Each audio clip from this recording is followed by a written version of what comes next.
दुर्गा के पिछले कारनामों के बारे में ये समाज सोच पाएगा। कलाकार हमारे गाते हैं कि माई का मनवा रूपवा मोहला, यही संस्कार है।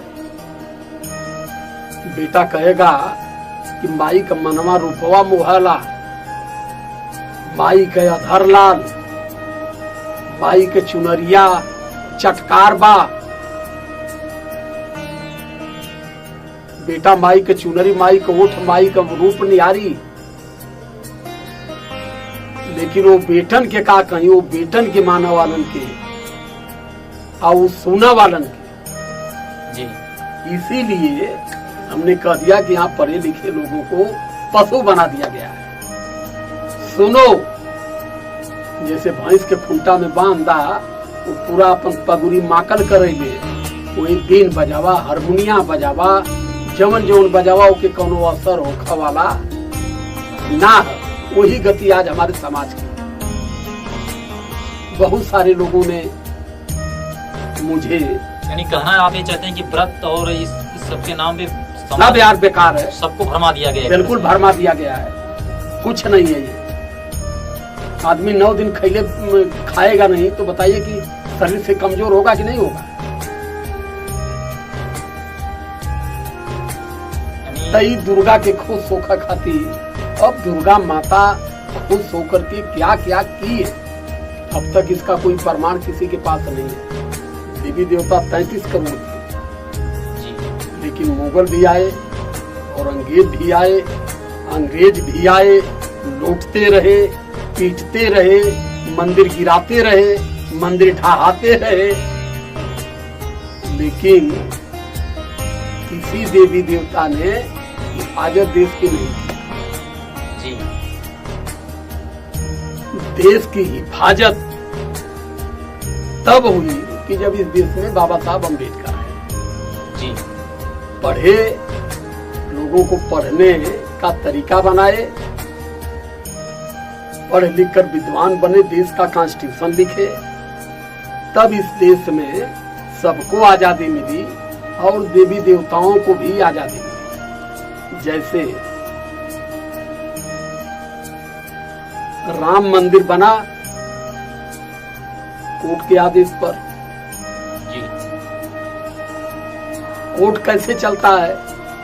संविधान के हिसाब से। संविधान किसने बनाया? बाबा साहब अम्बेडकर। तो राम को भी न्याय बाबा साहब अम्बेडकर के द्वारा ही मिला।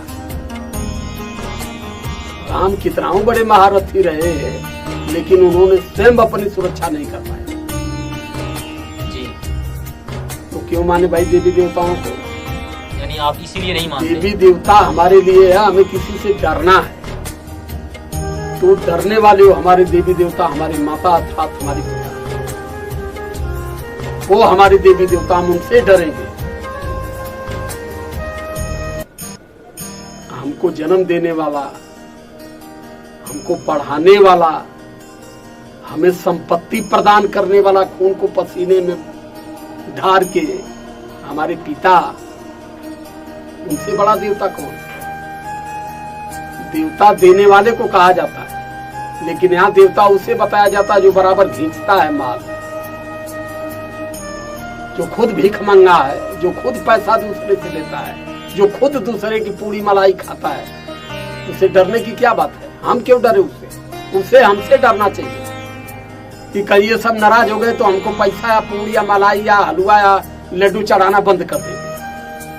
तो उनसे हमारी क्या डर है भाई? सर, जहाँ तक पैसे और हलवा पूड़ी की बात रह गई, देवी देवता तो खाते नहीं, वो तो एक विशेष धारणा बनी है कि पंडित जी आएंगे और देवी देवता जो चढ़ावा रहेगा वो लेके जाएंगे। तो वही बात है ना, तो हम क्यों डरे? हमने एक गीत गाया था कि पुरखन के अपने पंडित देवता बताओ, पूरा देश सुना इसे, इसीलिए गाए।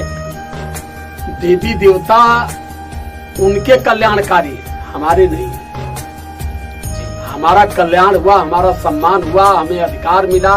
आज हम जिस हैसियत में हैं, सिर्फ एक देवता है, बाबा साहब B.R. अम्बेडकर की वजह से।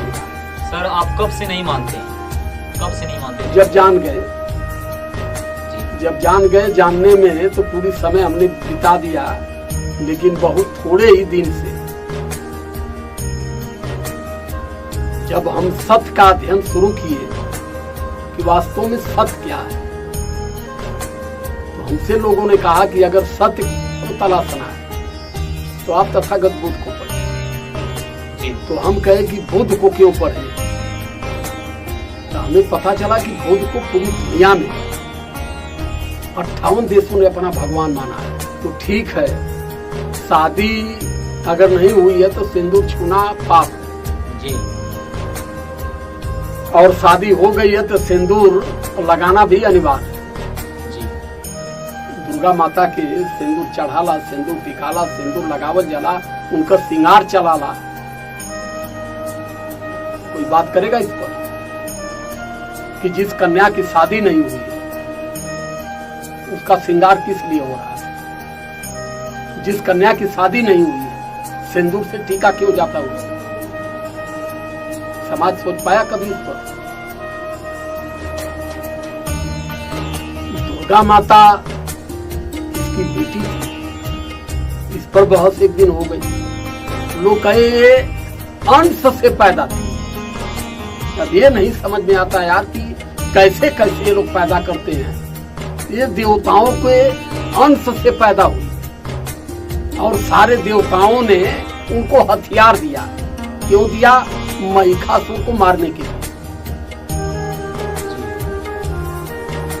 लेकिन जब ललई यादव के रामायण में पहुंचते हैं, पेरियार रामास्वामी नायकर के तर्क पर पहुंचते हैं, यादव शक्ति पत्रिका में हमने जो पढ़ा उसका मतलब कुछ और ही है। तो किसका लिखा माना जाए? वो ये कहते हैं कि दुर्गा भेजी गई थी राजा महिषासुर को मारने के लिए। जब 9 दिन बीत गया राज दरबार में तो उसके ऊपर दबाव बनाया गया। गुप्तचरों ने बताया कि क्या करने आई हो, क्या कर रही हो। तब 9वें दिन उन्होंने महाराजा महिषासुर का वध किया और महाराजा महिषासुर का वध करके जब वहां से दुर्गा निकल गई तब उसे देवी के रूप में स्थापित किया गया। ये कहानी मिलती है। मैं कोई अपने घर से जोड़ करके कुछ थोड़ा कह रहा हूं, मैं पढ़ रहा हूं, जो मिल रहा है मैं वो बता रहा हूं। बस ये पूछ रहा हूं कि कौन सा सही है, क्या सत्य माना जाए। अंश से कैसे कोई पैदा होता है? आज भी लोग अंश से पैदा करके बताएं। अंश का मतलब ये हो गया, जहां मैंने अपना दिमाग लगाया, जब तर्क लगाया, अंश का मतलब कि सारे लोगों ने मिल करके उसे तैयार किया। जी, दुर्गा तो थी किसी की बेटी, सारे लोगों ने मिल करके तैयार किया, उसको प्रोत्साहन किया कि राजा महिषासुर का वध करो, क्योंकि मूल निवासी राजा है और ये राजा जो है पाखंड को नहीं मानता है। और जब तक पाखंड नहीं मानेगा तब तक यहाँ पर हम लोगों का रहतब नहीं है। जी, तो का हुई? तो जाओ उसके दरबार में नौकरी के बहाने। वहां नौकरी के लिए माता दुर्गा गई, जी, काम करने के लिए गई। 9 दिन बिताई जी, और 9वें दिन राजा का उन्होंने हत्या करके वहां से निकल गई। ऐसा हमने यादव शक्ति पत्रिका में पढ़ा। नहीं, दुर्गा कोई आदिशक्ति माता नहीं थी। नहीं यार, कुछ नहीं थी। लोगों के दिमाग में ठूस दिया गया, उनका ब्रेन वॉश करके बता दिया गया कि याद शक्ति माता है। यानी व्रत रखना। हम ये बताइए हमको कि याद शक्ति माता अगर सबसे बहादुर है तो हथियार किसके लिए लिया? 8 हाथ में 8 प्रकार का हथियार है, किसको मारने के लिए? इसका मतलब कि याद शक्ति नहीं थी। उनसे भी बहादुर कोई था, उसे मारने के लिए उन्होंने दी थी। कहीं ना कहीं दुर्गा को भी किसी से डर थी, इसलिए वो हथियार रखती थी। जी, तो डर जिसके मन में है वो याद शक्ति हो नहीं सकता। जी, और मारने के लिए हथियार लिया है तो उसे हिंसक कहा जाएगा, उसे भी देवी योगी नहीं कहा जाएगा। सर, आप हमारे चैनल पे आए और नवरात्रि के 9 दिन व्रत का खंडन बहुत पुरजोर तरीके से किए। शायद लोगों के समझ में भी आ जाएगा कि व्रत रखना एक मानसिक गुलामी है। बिल्कुल। आपका बहुत बहुत धन्यवाद। सादर जय।